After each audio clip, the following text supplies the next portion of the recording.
Yes, hello mga subscribers. Ito po si Manolo Magkeping 2. Dito po tayo sa Cabias, Magalang, Pampanga. Ito po yung ating binisita ko po yung ating stroke patients natin for almost 2 years na po sa stroke. At siya po ay ating itinetherapy na lang sa kanyang kamay. Ayan po. So si Ate Roselia Caudilla, siya po ay 6 years old at kasama niya ang kanyang apo. Ayan, hi! Ayan, ang binabantay niya apo. So siya lang, ikaw lang magsalita? Okay. Ano masasabi mo ngayon sa pagte-therapy siya ni Modelo Mangkepueng? Ayan. Ito awa ng Diyos, magaling na ako. Makaka-recover na itong kaliwang kamay ko. Nakakapaglaba na ako. Tutur mo nga ako sa Ayan. Ito po siya, tutur tayo sa kanya ngayon. Napakabilis lumakad naman ito si Ate Celia. Ayan. So ito mga ginagawa mo? So ito, ayan, nakapaglaba na ako. Basta pa nga, Mabilis ka na lumakad, no? Mga sampay ko yung nilaban ko. Nakapaglaba ka na. Nakapaglaba na. Pero washing machine ginagamit mo, no? Oo, washing. Okay. May washing ako. Ayan, nakakapaggusta rin ako ng pinggan. Nakakapagluto na rin ako. Aba, masarap pa na magluto, no? Oo. So, ito talagang kamay na lang problema mo. Sige, tas mga kulit. Ayun na lang problema niya, mga subscribers. Ayun. Daliri pa. Konting-konti na lang. Halika, pas tayo. Turun mo kami sa ano. Sa ano mo, sa bahay mo. Ito yung bahay ni Ate Roselia Caudilla. Yan. So, dati hindi mo nagagawa to, no?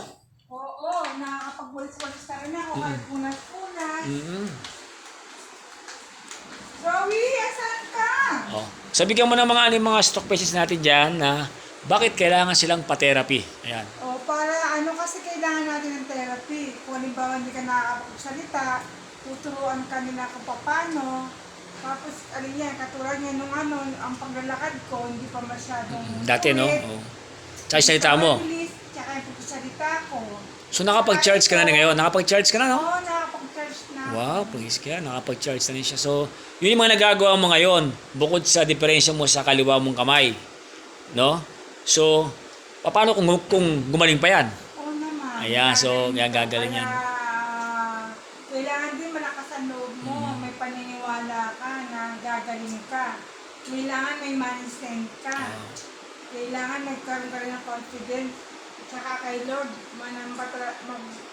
meron kang faith na gagaling ka. So, kailangan talaga ng therapy, di ba? Therapy. Ayan, kailangan ng therapy. Kailangan therapy. So, dati kasi hindi ka nakakakilos.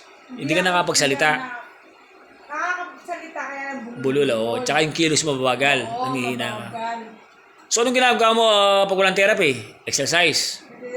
Sa umaga, lakad-lakad sa labas. Tapos yung mga kinakain mo, bawal na yung... kinakain ko gulay, Yan. isda. Kumakain din ng baboy, manok. Kaso nga lang yung balit, bawal yung taba, no?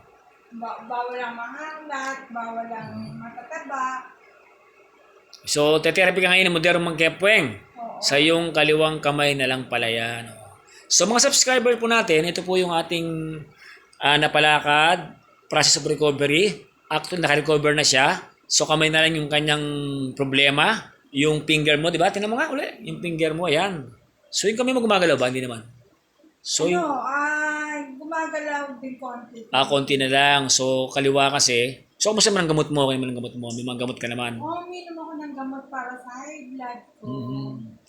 So, ayun. So, mga subscribers, likers, babalikan kong muli si Ate Roselia Caudilla. So, almost 2 years. Na-therapy ko siya. May 1 year din, no? No. May kidding 1 year na... yun, pahinto-hinto. Kasi nga, busy tayong parehas. So, yun po yung aking biniblog dito na yung ating na-recover na babalikan po natin siya ngayon. So, para at least, kahit paano, may sign yung kanyang kaliwang kamay at makagawa ng kalamay ito. Masarap kasing gumawa ng kalamay si Ate Roselia, no? Baka sa Pasko makagawa ng kalamay ito, no? Kasi nung minsan na kagawa ako, hindi pa ako na-stroke. Nung mister ko pa lang yung tinitherapy. So, anong masasabi mo sa mga na-stroke? May pag-asa, wala? Meron. Ayun, malaking pag-asa. Yung mga sumusuko, no? Na ayun, magpa-therapy, no? Sayang, ano? Matagal man, pero may pag-asa. Ayun, so dapat sila magpa-therapy. No? So, invite mo sila, magpa-therapy sila. Kay Modelo Mangkepueng. Magpa-therapy ng Keping 2. Yan. Magaling naman yan. Oh, napalakad ka nga. Sabihin mo napalakad ka nga, sabihin mo, yon. Napalakad naman ako. Ayan, okay. Lakas na ako. So hanggang sa muli, ito po si Modelo Mangkepueng. At yung ating process recovery na gumaling na napalakad na ni Modero Mangkeping dito sa May Camyas, Magalang, Pampanga. So God bless to all of you. Ayan po. So yun po yung ating abangan, yung ayan, yung kamay na lang ni Ate Rosel Caudilla dito sa May Camyas, Magalang, Pampanga. Anong purok to? Purok 1? Bulok po. Ayan, dito mo sa Camyas, Purok 1, Magalang. So hanggang sa muli po, God bless po. Ayan.